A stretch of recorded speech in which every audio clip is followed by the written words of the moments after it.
Hello student, आप लोग कैसे हो। मैं उम्मीद करती हूँ कि आप लोग अच्छे होंगे, स्वस्थ होंगे और मस्त होंगे और अच्छे नॉलेज लेने के लिए आप लोग हमारे यूट्यूब चैनल पे आए हो। ठीक है ना। तो बताइए भाई और बहनों, आप लोग कैसे हो, ठीक हो ना। बताइए जल्दी जल्दी भाई और बहनों। तो देखिए, हमने पिछले कक्षा में आप लोग को बताए थे कुछ क्वेश्चन। तो क्या आप लोग वो वीडियो देख चुके हो? कोई दिक्कत भी हुआ था? नहीं। तो चलिए हम आते हैं फिर अगले क्वेश्चन पे। ठीक है, ठीक है भाई और बहनों, चलते हैं अगले क्वेश्चन पे। आप लोग तैयार हो और एक नए अंदाज में पढ़ना है। और जिसके पास जो टेंशन है ना, वो निकाल के आ जाओ, और नहीं तो मत आओ मेरे क्लास में। ठीक है, आना है ना तो वो टेंशन निकाल लीजिए भाई और बहनों, तभी आपको समझ में आएगा मेरा क्लास। या किसी का भी क्लास करोगे ना तो टेंशन निकाल के आओगे, तभी वो क्लास कर पाओगे आप। किसी का कुछ चीज का भी टेंशन लेके आओगे ना क्लास में, तो आप क्लास नहीं कर रहे हो, वो आप सिर्फ सुन रहे हो बकवास। ठीक है, आपके दिमाग में कुछ और चल रहा है और आप कहीं और हो, तो कुछ समझ में आएगा नहीं ना।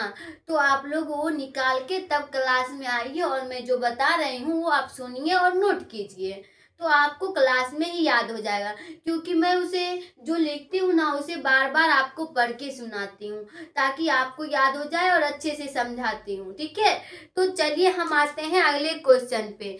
आप लोग को वो चैप्टर खत्म हो गया था। ठीक है, तो हम आते हैं अगले चैप्टर पे, जीव और समष्टियां। तो इसमें हम जानेंगे सिर्फ वीवीआई, क्योंकि हम जानते ही आए हैं वीवीआई, और हम आगे भी बता रहे हूँ वीवीआई। हमने क्या बोला, बस कुछ ही मंथ, यानी एक मंथ बचा है आपका एग्जाम का। जनवरी भाई बहनों कैसे बीतेगा वो आपको पता नहीं चलेगा। जब नजदीक आ जाएगा ना तो बोलना, जनवरी आ गया, अभी तक तो मैं कुछ पढ़ा ही नहीं, बोलोगे ना। उससे अच्छा अभी पढ़ लो, मौका है। तो चलिए चलते, वीवीआई क्वेश्चन लिखा रही हूँ। ठीक है, लिखेगा पारितंत्र या पारिस्थितिकी तंत्र, लिखेगा पहला क्वेश्चन। चलिए पहला क्वेश्चन लिखेगा पारितंत्र या पारिस्थितिकी तंत्र। ठीक है, पहले बताइएगा मेरी आवाज जा रही है, बताइए भाई और बहनों, जा रही है ना। अच्छा ठीक है, जा रही है। तो चलिए लिखते हैं, क्या बोले मैंने, पारिस्थितिकी तंत्र या पारितंत्र या पारिस्थितिकी तंत्र।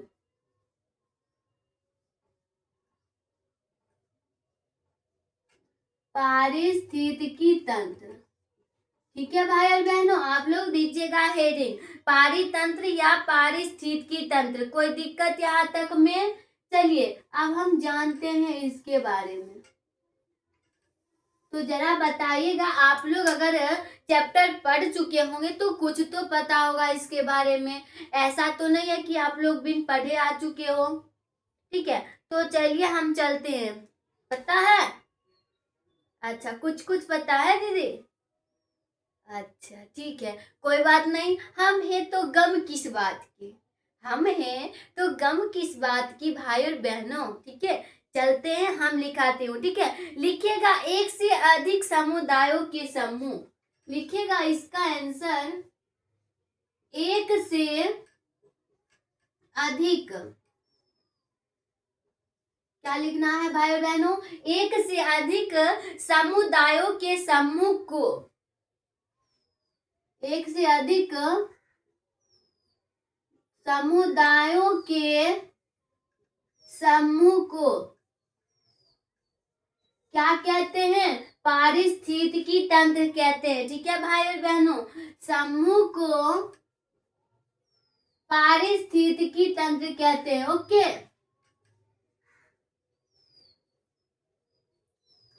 पारिस्थितिकी तंत्र या पारितंत्र कहते हैं। ठीक है, कोई दिक्कत आप लोग को? अगर आपसे पूछे पारितंत्र क्या है तो आपको यही लिखना है। ठीक है, अगर आपसे पूछे पारिस्थितिकी तंत्र क्या है तो भी यही लिखना है। ठीक है भाई बहनों, कोई दिक्कत यहाँ तक में? चलिए एग्जाम्पल में लिखेगा आप लोग, उदाहरण में जैसे देखिए, उदाहरण लिखिए, कुत्तों का समूह। उदाहरण में लिखिएगा कुत्तों का समूह, लड़कियों का समूह, लड़कियों का समूह या लड़कों का समूह। ठीक है, लड़कियों का समूह या लड़कों का समूह। ठीक है, लिखिएगा ऐसे, बिल्लियों का समूह, हाथी का समूह, मतलब समझे आप लोग, एक से अधिक समुदायों को के समूह को क्या कहते हैं, पारिस्थितिकी। यानी एक कुत्ता नहीं होना चाहिए, एक लड़का नहीं होना चाहिए, वो क्या हो जाता है, एक वचन में हो जाता है। और जब बहुत सारे आ जाता है तो उसको हम क्या बोलते हैं, बहुवचन बोलते हैं। जब हम उसको बहुवचन बोलते हैं तो उसी को तो हम समूह बोलते हैं। जब एक झुंड लड़का आ जाए तो उसको हम क्या बोलेंगे, देखो ये एक समूह है, ये सब अपना एक समूह बनाया हुआ है, ग्रुप है, बोलते हैं ना। तो क्या लिखे हैं उदाहरण में, कुत्तों का समूह, लड़कियों का समूह बोल सकते हैं, बिल्ली का समूह। बहुत सारे बिल्ली हो तो उसे हम बोल सकते हैं ना, बिल्लियों का समूह, कुत्तों का समूह। भाई बहनों समझ में आया ना, कोई दिक्कत समझने में? ये आप अगर समझ गए होंगे ना तो अपना मन से भी लिख सकते हो कि कुत्तों के समूह को हम ये बोलते हैं, बिल्ली के समूह को हम पारिस्थितिकी बोलते हैं, बोल सकते हो ना। अगर आपको ये नहीं याद रहे तो आप लिख सकते हो। ठीक है, अगर जो समझ गए होंगे वो, हमने तो बहुत अच्छे से समझा दी हूँ। अब जिसके दिमाग में भूसा भरा है वो तो नहीं ना समझे हुए। ठीक है, तो चलिए आगे लिखते हैं। लिखिएगा, अगला क्वेश्चन लिखिएगा, द्वीपलिका, दीप्तकालिका है। ठीक है, अगला क्वेश्चन लिखिएगा, दीप्तकालिका, दीप्तकालिका। तो आप लोग को बताइए भाई बहनों, दीप्तकालिका के बारे में पता है? बताइए, नहीं पता है तो हम हैं ना, यानी आपकी दीदी है ना बताने के लिए। तो चलिए लिखते हैं, दीप्तकालिका में लिखिएगा, पौधों की कायिक और कार्य। लिखिएगा, पौधों के कायिक। ठीक है, पौधों के कायिक और कार्की, कार्की और कार्की।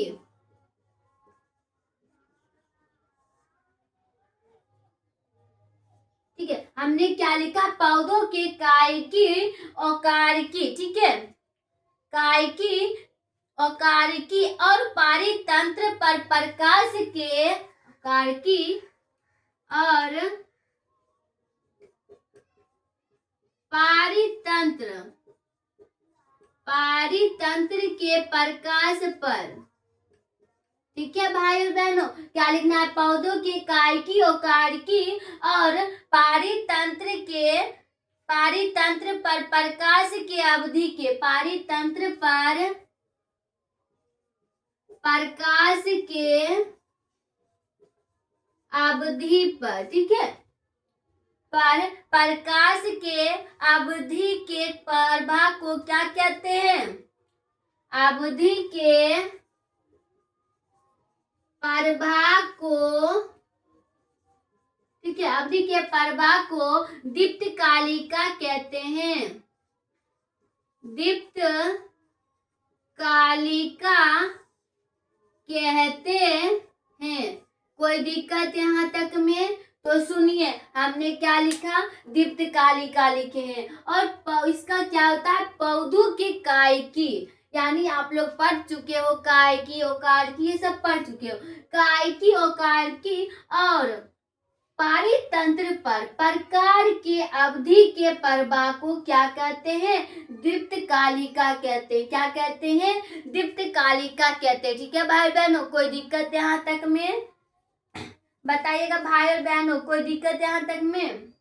और नहीं दिक्कत है तो हम चलते हैं आगे। ठीक है, चलिए लिखिएगा आगे।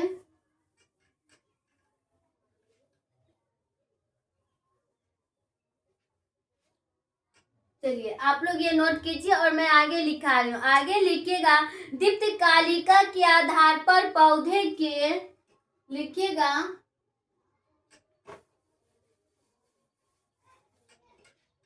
दीप्त कालिका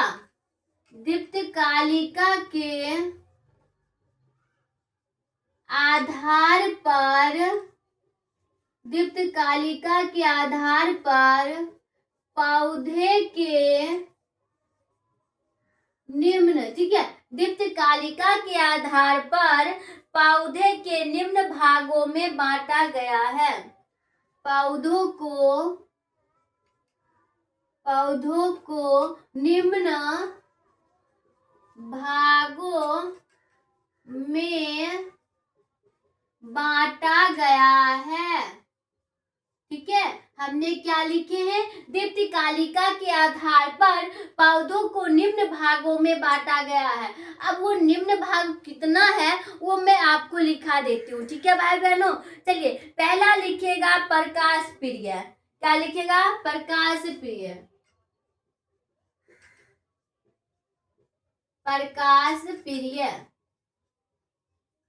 कोई दिक्कत? चलिए हेडिंग डालिए प्रकाश प्रिय। अब इसमें लिखेगा वे पुष्प जो प्रकाश में, लिखेगा वे पुष्प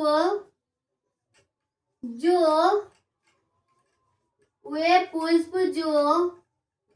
प्रकाश में भली भांति, ठीक है, जो प्रकाश में भली भांति किंतु छाया में भली भांति किंतु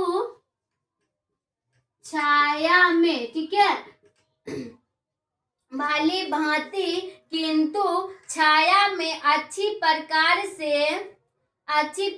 से नहीं, चलिए लिखिएगा, छाया में अच्छी प्रकार से नहीं उग पाती है।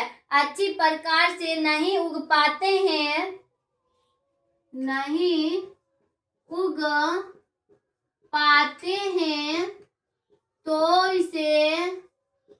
इसे क्या कहते हैं भाई बहनों? प्रकाश प्रिय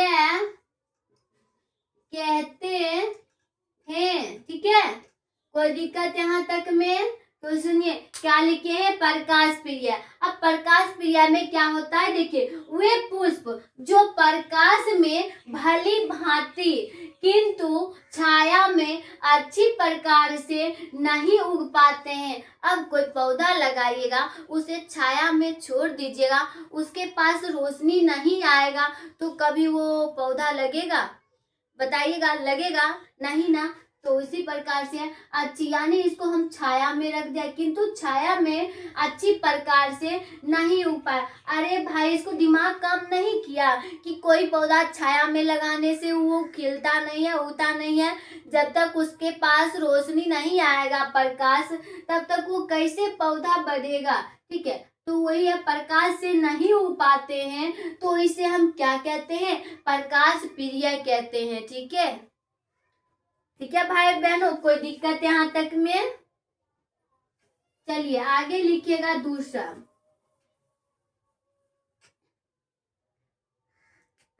पहले हम इसका एग्जाम्पल लिख लेते हैं। ठीक है, लिखिएगा उदाहरण में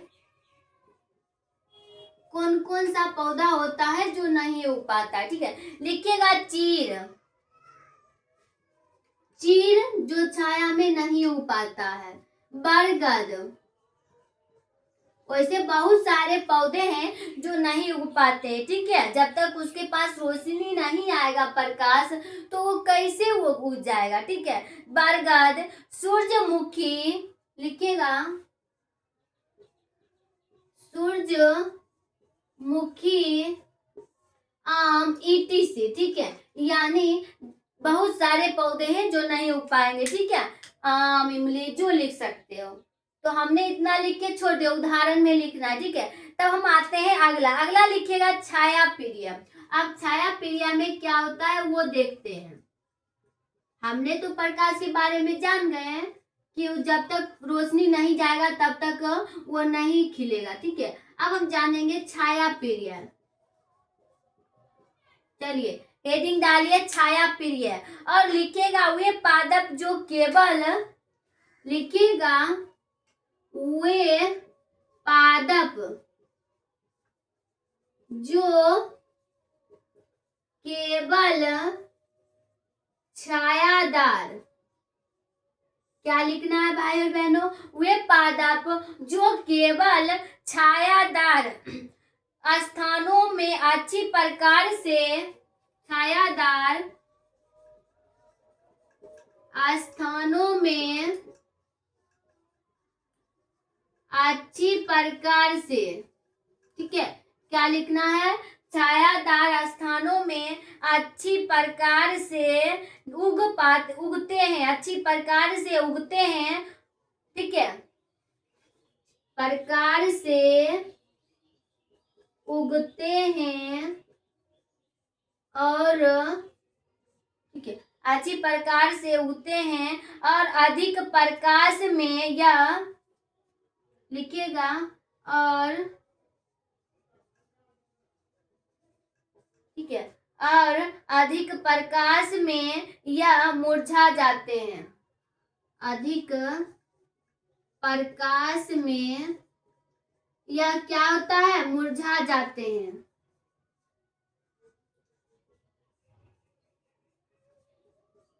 ठीक है, मुरझा जाते हैं। कोई दिक्कत, कोई दिक्कत भाई और बहनों?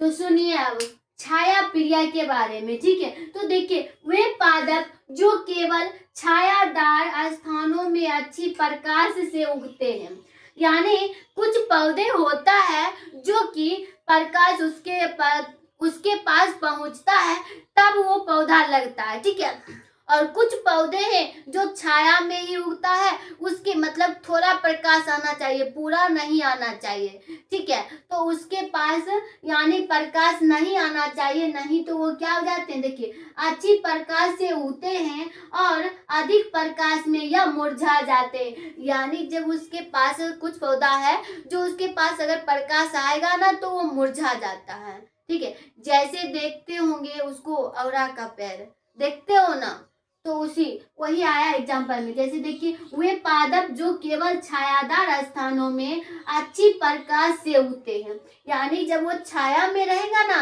तभी उगेगा, अगर उसके पास थोड़ा अधिक प्रकाश चला आएगा तो वो मुरझा जाएगा। कोई दिक्कत यहाँ तक में भाई बहनों? एग्जाम्पल में लिखिएगा, उदाहरण लिखिएगा।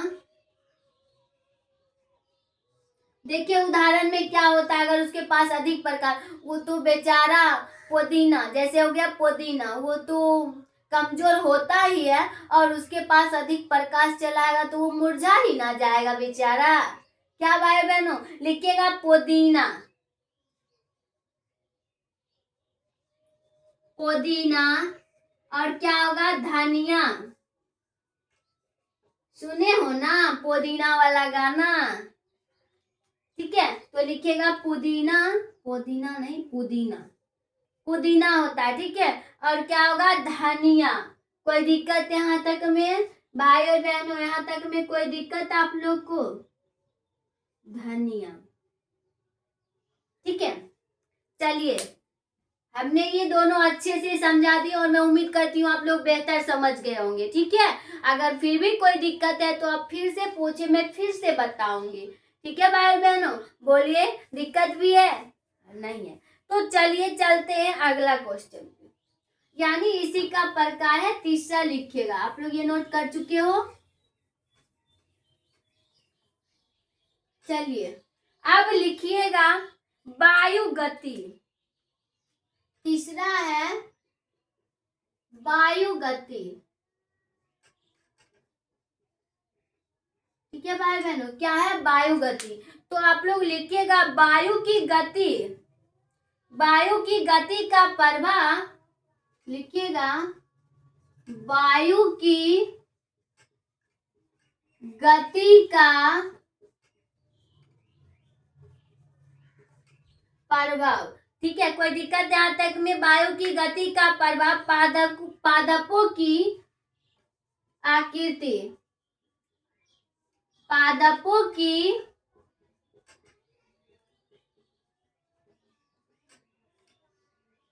कोई घूमने भी जा रहे हो, मैं तो कल समझा दी थी कि कहीं नहीं जाना है, सिर्फ पढ़ाई करना है, फिर भी आप लोग जा रहे तो आप लोग क्या हो।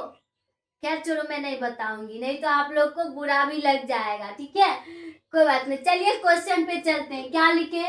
वायु की गति का प्रभाव पादपों की आकृति, ठीक है, पादपों की आकृति एवं वितरण पर, पादपों की आकृति एवं वितरण पर प्रत्यक्ष एवं अप्रत्यक्ष, ठीक है, प्रत्यक्ष व अप्रत्यक्ष वितरण पर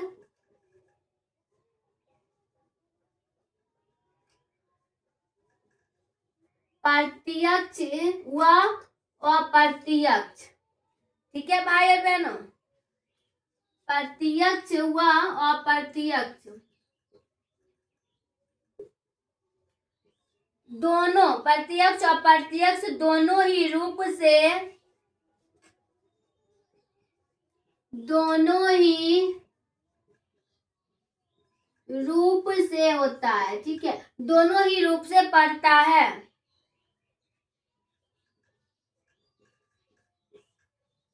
ठीक है भाई बहनों, कोई दिक्कत यहाँ तक में? तो देखिए क्या लिखे हैं, वायु गति, ठीक है, तो क्या लिखे हैं, वायु की गति का प्रभाव पादपों की आकृति एवं वितरण पर प्रत्यक्ष व अप्रत्यक्ष दोनों ही रूप से पड़ता है। किस पे? यानी पड़ता भी और नहीं भी, प्रत्यक्ष और अप्रत्यक्ष, किस पे? वायु गति, ठीक है। चलिए यहाँ तक तो हो गया है, अब मैं आगे चलती हूँ, आप लोग यहाँ तक नोट कीजिए। अगर आप लोग इसका एक और भाषा जानना चाहते हैं तो मैं बता देती हूँ, जानना है और नहीं जानना है तो छोड़ो। चलो मैं नीचे मिटाऊं,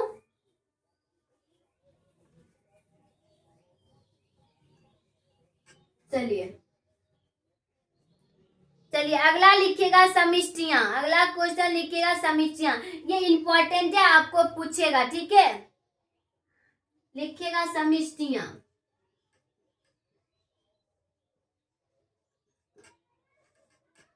डालिए हेडिंग समिष्टियां, यानी समिष्टियां क्या है, समिष्टियां के प्रकार, ये सब आपको पूछ सकता है, ठीक है। तो लिखिएगा समिष्टियां क्या है, लिखिएगा एक ही जाति के, बहुत इजी है, ठीक है, एक ही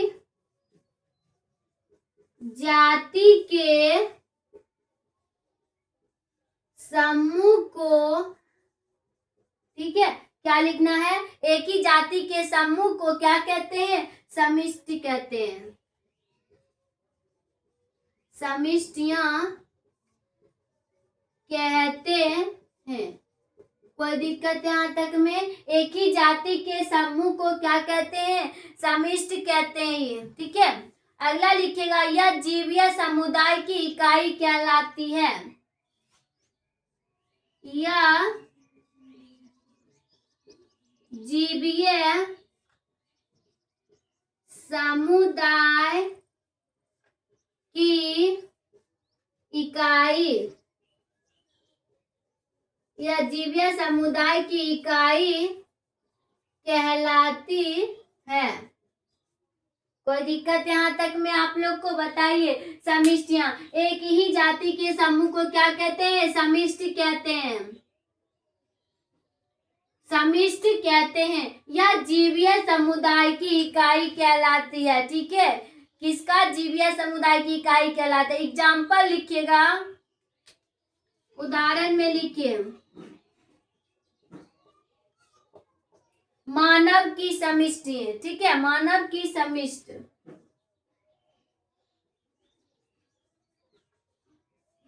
मानव की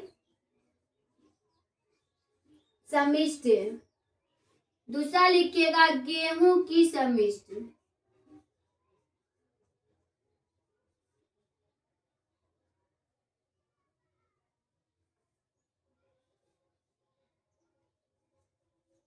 कोई दिक्कत यहाँ तक में? बताइएगा भाई बहनों, कोई दिक्कत?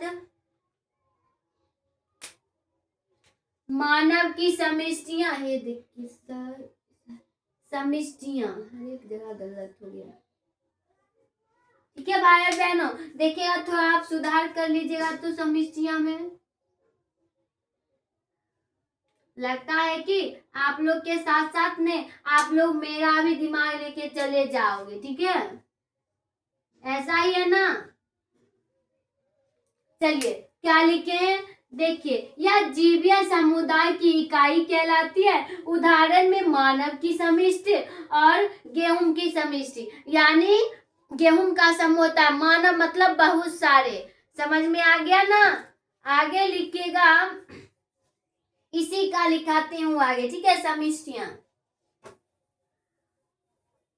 तो मैं ऊपर मिटा रही हूँ भाई और बहनों।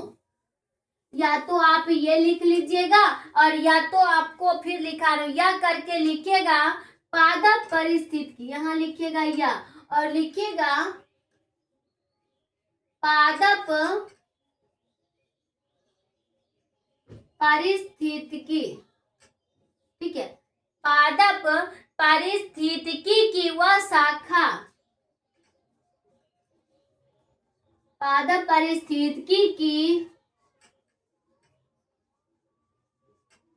आप लोग नोट करते जाइए। ठीक है भाई बहनों, और मैं आपको बेहतर से बेहतर समझाऊंगी। देखिएगा, पादप परिस्थितिकी की वह शाखा है जिनके अंतर्गत, शाखा है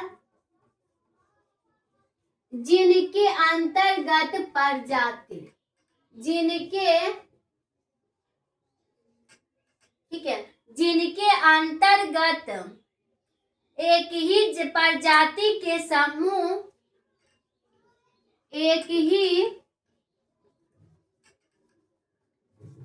प्रजाति के समूह एवं, एक ही प्रजाति के समूह एवं पारिस्थितिकी समूह, ठीक है, एवं लिखिएगा, एवं इसके पर्यावरण के बीच, एवं ऐसे लिखना है, एवं इसके पर्यावरण के बीच,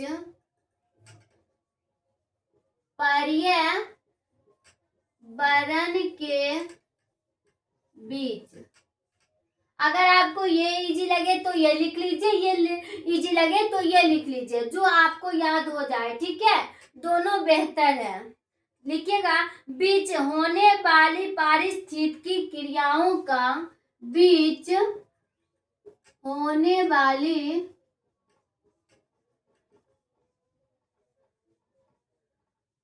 पारिस्थितिकी, ठीक है, होने वाली पारिस्थितिकी क्रियाओं का। देखिए भाई बहनों, फिर से सुनिए, हमने क्या लिखा है, आप लोग बोलते हो फिर से समझाइए। तो सुनिए, हमने लिखे हैं पादप पारिस्थितिकी की वह शाखा जिनके अंतर्गत एक ही प्रजाति के, मैं समझा दूंगी बाद में, पहले आप लोग लिख लीजिए, समूह एवं इसके पर्यावरण के बीच होने वाली पारिस्थितिकी, ठीक है, होने वाली पारस्परिक क्रियाओं का, ऐसे लिखिए, होने वाली पारस्परिक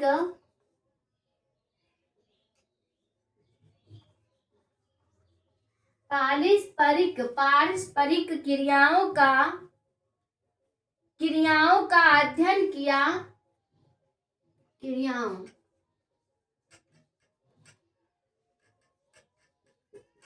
देखिएगा, क्रियाओं का यहाँ है अध्ययन, ठीक है, क्रियाओं का अध्ययन किया जाता है, अध्ययन किया जाता है तो इसे, ठीक है, किया जाता है तो इसे समष्टि पारिस्थितिकी कहते हैं, तो इसे समष्टि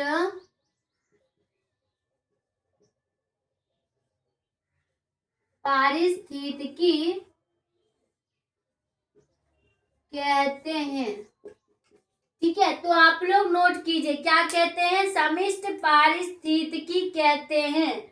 यहाँ तक आप लोग नोट कीजिए और सुनिए आप मेरा बात। ठीक है, हमने क्या लिखे, पादप पारिस्थितिकी की वह शाखा। आप लोग 10th में जब पढ़ते होंगे ना तो लिखते होंगे विज्ञान की वह शाखा जिसके अंतर्गत, ऐसे लिखते होंगे। तो ये है आपको 11th 12th के लेवल और ये है 10th के लेवल जो आप, तो ये थोड़ा बड़ा होगा ही। आप लोग बड़ा लिखने के लिए क्या करते हो, शाखा, वहाँ की शाखा लिखते हो ना। तो देखिए, पादप पारिस्थितिकी की वह शाखा है जिसके अंतर्गत एक ही प्रजाति के समूह, यानी एक ही प्रजाति, लड़कों है तो लड़कों का सिर्फ रहेगा, लड़कियों है तो लड़कियों का रहेगा, ठीक है। एक ही प्रजाति के समूह एवं पर्यावरण के बीच होने वाली पारस्परिक क्रियाओं का अध्ययन किया जाता है, तो उसे हम क्या बोलते हैं, समष्टि पारिस्थितिकी कहते हैं। कोई दिक्कत यहाँ तक में, ठीक है, कोई दिक्कत नहीं है। तो हम चलते हैं आगे। चलिए आगे लिखेगा समष्टियां के लक्षण, ठीक है, आगे लिखेगा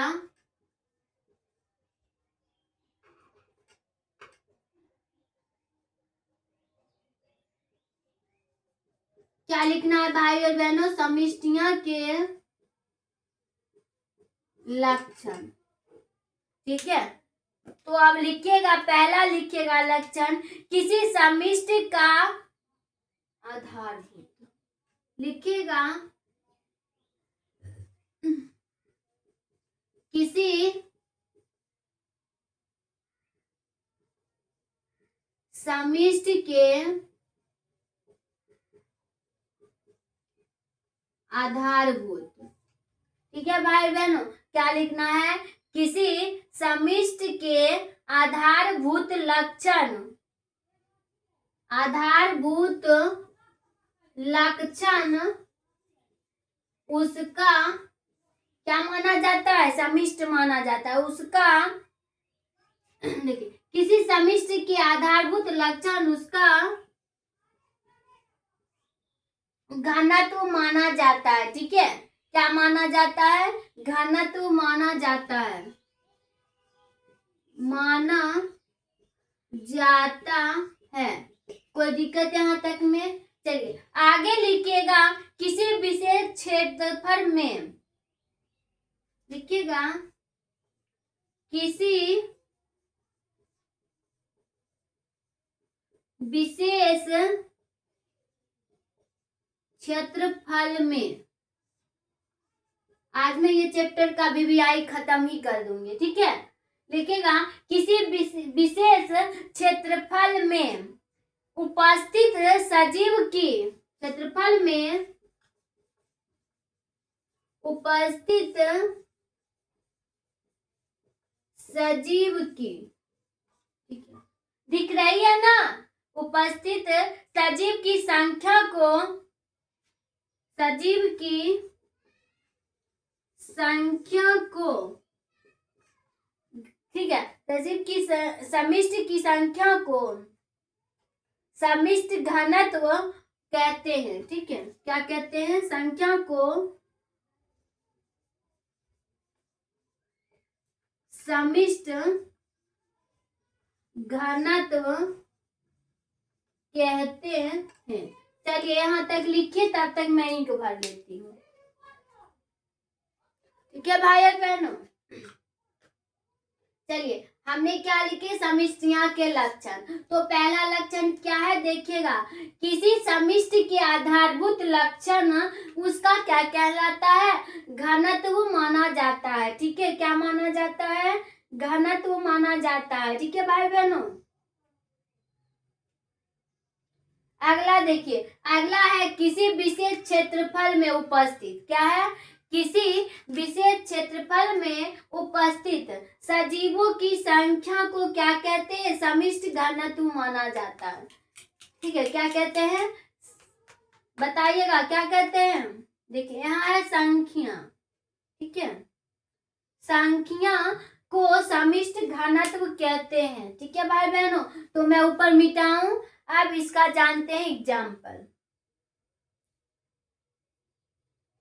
ठीक है भाई बहनों। ऊपर लिखिएगा आप लोग, एक फार्मूला मैं लिखाती हूँ, तो देखिएगा आपको क्या लगता है सिर्फ मैथ में ही फार्मूला होता है?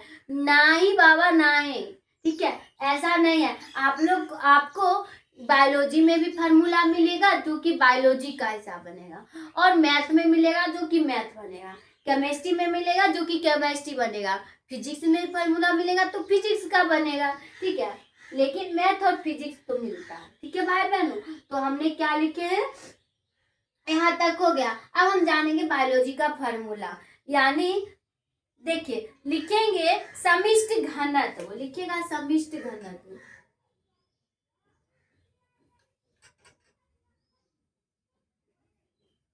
समिष्ट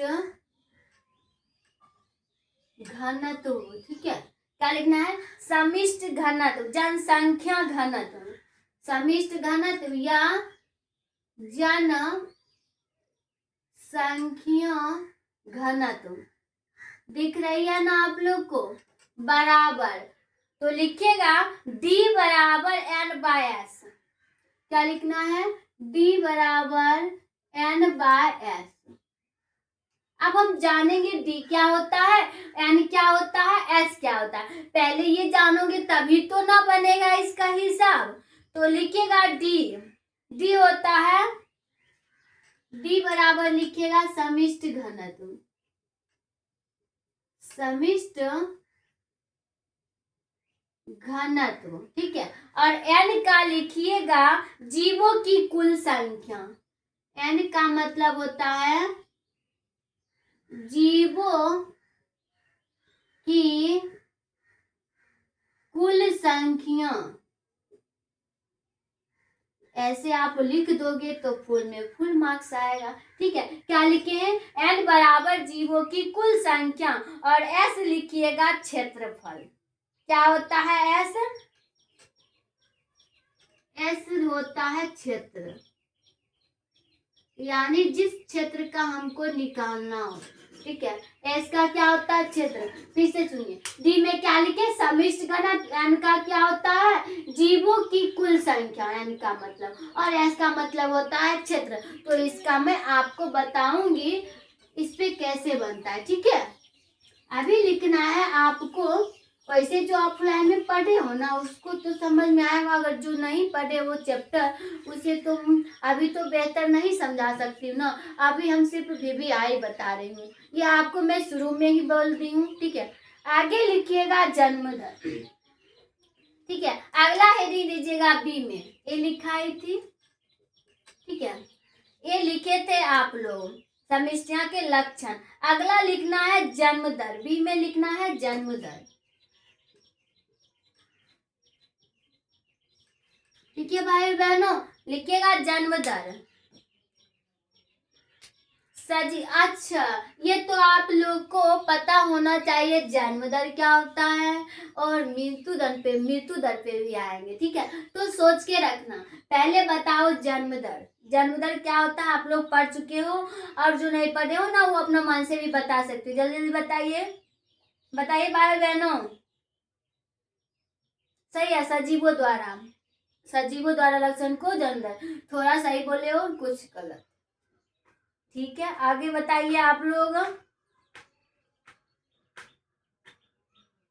ठीक है, तो चलिए हम ही बता देती हूँ। ठीक है, ठीक है, तो हम बता रही हूँ, लिखिएगा सजीवों द्वारा। ठीक है भाई बहनों, क्या लिखना है, सजीवों द्वारा नए जीव को। ठीक है, सजीवों द्वारा नए जीव को जन्म देना क्या कहलाता है, बहुत इजी है। सजीवों द्वारा नए जीव को जन्म देना क्या कहलाता है, जन्म दर कहलाता है। इसमें कोई दिक्कत था क्या, बहुत इजी था, अपना मन से भी लिख सकते हो। सजीवों द्वारा नए जीव को जन्म देना क्या कहलाता है, जन्म दर कहलाता है। बस इसी से जस्ट रिलेटिव हम बताए थे पहला चैप्टर में, जीवों में जनन में आप पढ़े होंगे। ठीक है, जन्म दर, मृत्यु दर के बारे में बताए थे, मृत्यु दर। आगे लिखिएगा आप लोग मृत्यु दर, मृत्यु दर में लिखिएगा सी में, ठीक है भाई बहनों, सी में लिखना है मृत्यु दर। इसमें लिखिएगा एक निश्चित समय में,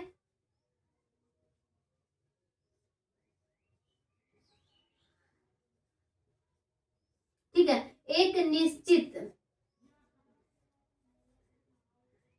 ठीक है भाई बहनों, एक निश्चित समय में जनसंख्या में से, समय में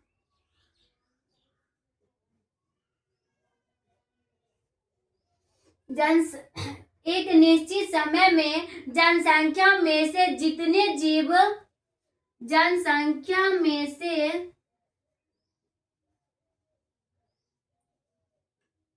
जितने जीव मर जाते हैं, ठीक है, जितने जीव मर जाते हैं तो इसे मृत्यु दर कहते हैं, तो इसे मृत्यु दर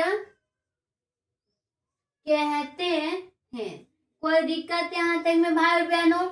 फिर से सुनिए, जन्म दर, सजीवों द्वारा नए जीव को जन्म देना, यानी कोई एक सजीव है, उससे क्या होता है, संतान का निर्माण होता है, तो नया जीव बना ना भाई बहनों, तो नए जीव को जन्म देना क्या कहलाता है, जन्म दर कहलाता है। मृत्यु दर, एक निश्चित समय में जनसंख्या में से जितने भी जीव मर जाते हैं, यानी उसका एक निश्चित समय होता है, मरने का होता है ना, तो उस समय में जितने भी जीव मर जाते हैं तो उसे हम क्या बोलते हैं, मृत्यु दर। यानी आपको हम फर्स्ट चैप्टर में इसके बारे में पढ़ाई हूँ ना, यानी जन्म से लेकर प्राकृतिक मृत्यु के बीच के दर को क्या बोलते हैं, जन्म दर बोलते हैं, मृत्यु दर बताई थी ना।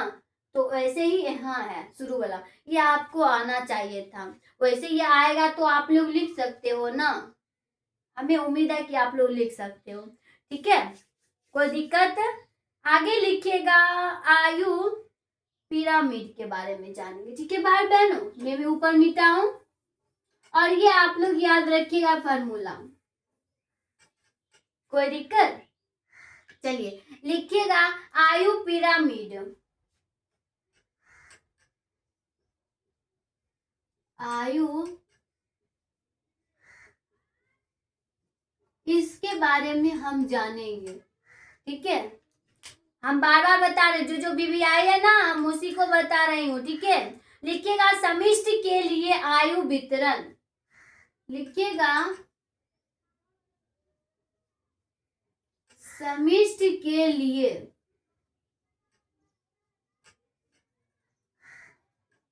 आयु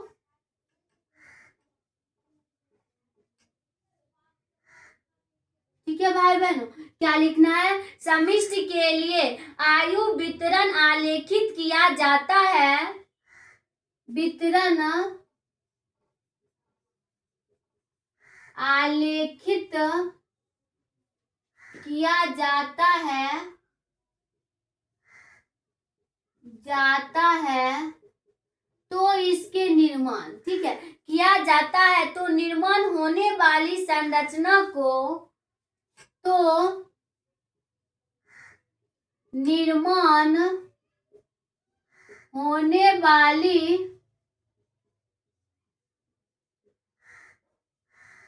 संरचना को, ठीक है, होने वाली संरचना को आयु पिरामिड कहते हैं, संरचना को आयु पिरामिड कहते हैं। कोई दिक्कत भाई और बहनों? क्या कहते हैं, आयु पिरामिड कहते हैं। अब आयु पिरामिड 3 प्रकार के होते हैं, ठीक है, हमने क्या लिखे फिर से सुनिएगा। आयु पिरामिड, समष्टि के लिए आयु पिरामिड आलेखित किया जाता है, ठीक है, जो आलेखित किया जाता है तो निर्माण होने वाली संरचना को क्या कहते हैं, आयु पिरामिड कहते हैं। हम संरचना भी बताऊंगी, ठीक है भाई बहनों। तो पहले लिखिएगा आप लोग, आयु पिरामिड 3 प्रकार के होते हैं। मैं नीचे मिटाऊं, आप लोग लिख चुके होंगे। चलिए, जो लिख चुके हैं वो लिखिएगा। आयु पिरामिड 3 प्रकार के होते हैं। वो कौन कौन सा होता है मैं बताऊंगी, लिखिएगा। थोड़ा इसे नीचे लिखते हैं क्योंकि इसे मिटा के चित्र बनाएंगे। लिखिएगा, आयु पिरामिड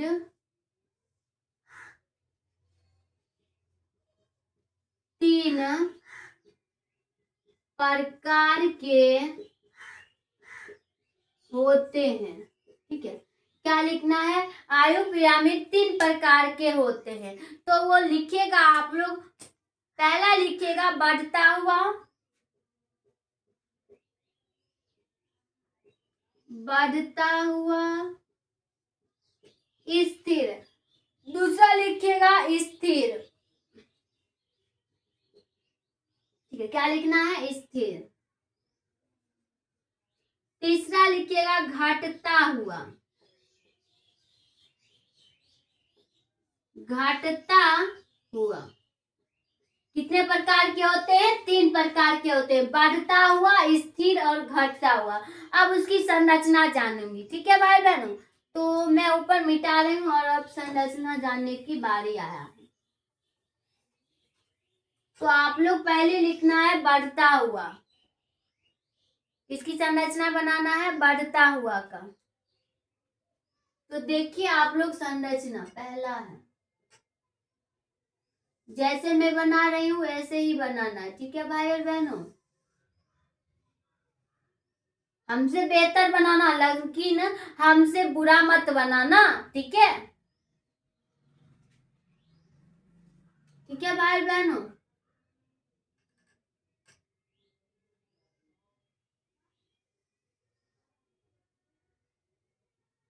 बना रहे हो ना?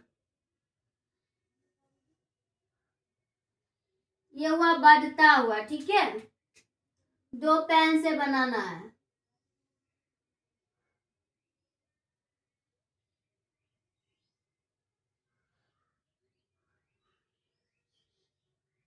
केक मत समझ लेना। ठीक है, आप लोग को तो केक भी समझ आ सकता है, तो केक नहीं समझना है। ये है पिरामिड, यानी ये है बढ़ता हुआ। कौन सा है?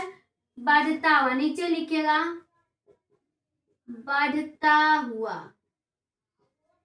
चलिए, अब आगे लिखना है स्थिर। क्या बनाना है? स्थिर में देखिएगा आप लोग,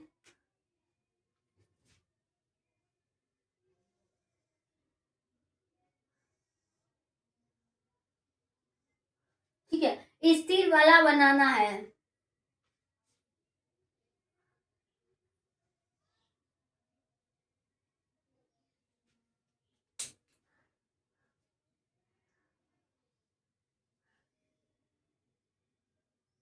बना रहे हो ना? देखिए, मेरे पास 2 मार्कर है, लेकिन आप लोग के पास 3 पेन तो हो सकता है ना। तो ये अलग पेन से बनाना है, ये अलग पेन से बनाना, और इसके ऊपर अलग पेन से बनाना है। सुन रहे हो ना? जैसे बताई वैसे बनाना है। मेरे पास 2 पेन ही है। ठीक है, तो आप लोग के पास 3-4 हो सकता है कलर। तो आपको ये 2 कलर अलग बनाना है, ये 2 कलर अलग और ये 2 कलर अलग। रेड, ब्लैक और ब्लू से बनाओ। ठीक है भाई बहनों, अगला लिखिएगा, ये हुआ स्थिर। ठीक है, क्या हुआ? स्थिर। ये जैसे बड़ा है, ये बढ़ते जा रहा है, बढ़ते जा रहा है, और ये स्थिर है, एकदम स्थिर स्थिर है। ठीक है भाई बहनों, चलिए अब घटता हुआ बना रही हूँ। क्या बनाना है? घटता हुआ। तो देखिए, सबसे पहले एक यहाँ बड़ा सा, और इसके नीचे एक। ठीक है, ऐसे देना है। ऊपर भी मैं बना रही हूँ। ठीक है,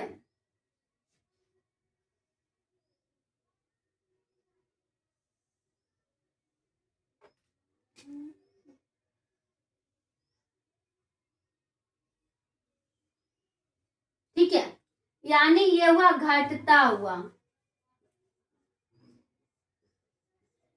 बन रहा है ना?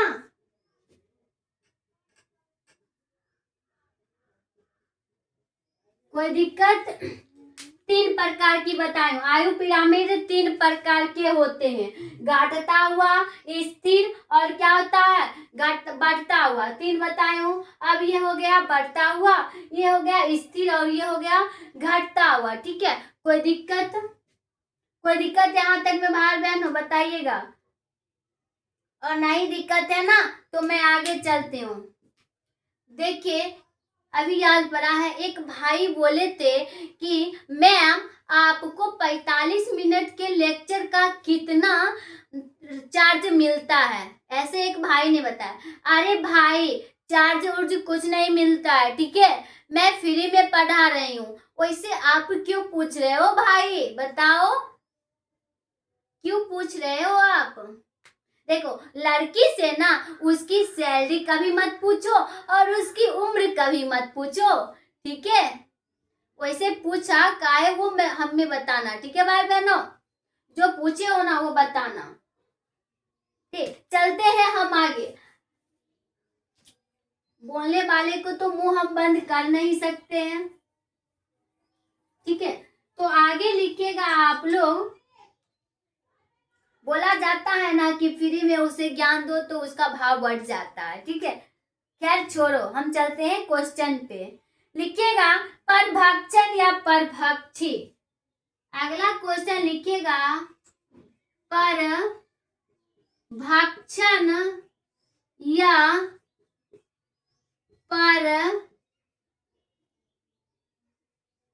परभक्षी, ठीक है, परभक्षण या परभक्षी,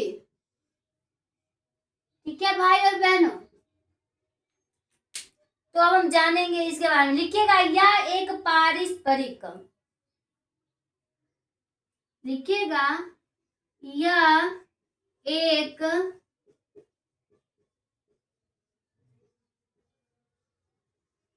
ठीक है, क्या लिखना है, यह एक पारस्परिक क्रिया होती है। देखिए हम लिखना है पारस्परिक, पारस्परिक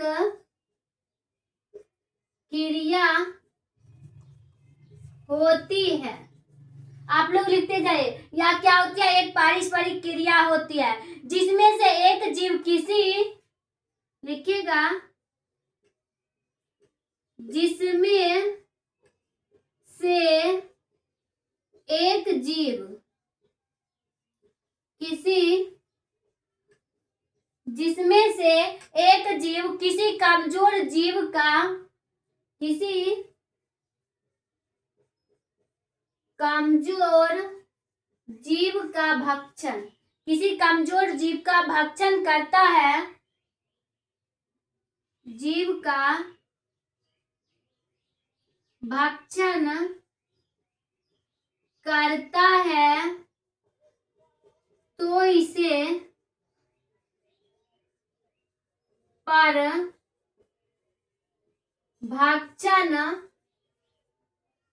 कहते हैं, ठीक है।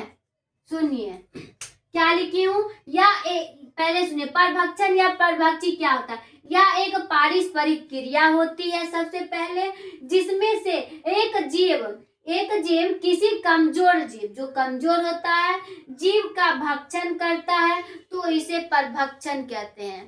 कोई दिक्कत यहाँ तक में? तो मैं ऊपर मिटा रही हूँ, ठीक है भाई बहनों।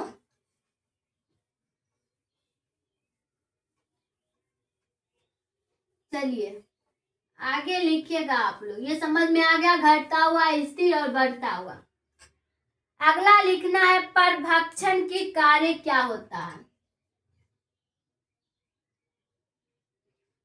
परभक्षण के कार्य, तो लिखिएगा आप लोग परभक्षण के कार्य, लास्ट टॉपिक है। लिखिएगा परभक्षण के द्वारा, लिखिएगा परभक्षण के द्वारा पारिस्थितिकी, ठीक है, परभक्षण के द्वारा ऊर्जा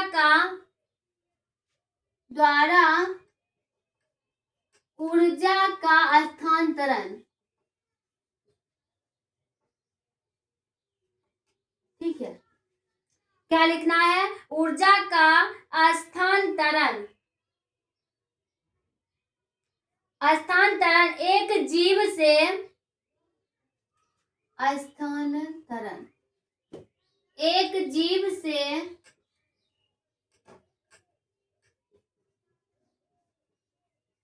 कोई दिक्कत भी है आप लोग को बताइएगा, मैं बीच बीच में पूछ लेती हूँ। बाद में मत ये बोलना कि दीदी पूछती नहीं है कि कोई दिक्कत भी है, इसीलिए मैं पूछ लेती हूँ, ठीक है। तो लिखिएगा एक जीव से दूसरे जीव में होता है। एक जीव से दूसरे जीव में होता है, ठीक है, दूसरे जीव में होता है। अगला लिखिएगा एरो परभक्षण जातियां के, अगला लिखिएगा परभक्षण जातियां के, ठीक है भाई बहनों। परभक्षण जातियां के विभिन्नता को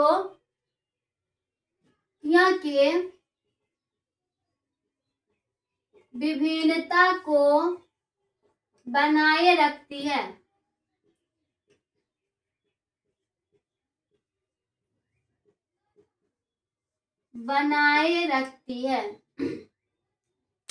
देखिए, तो आज की सेवा यहीं खत्म हो गया, तो मैं इसे बता देती हूँ।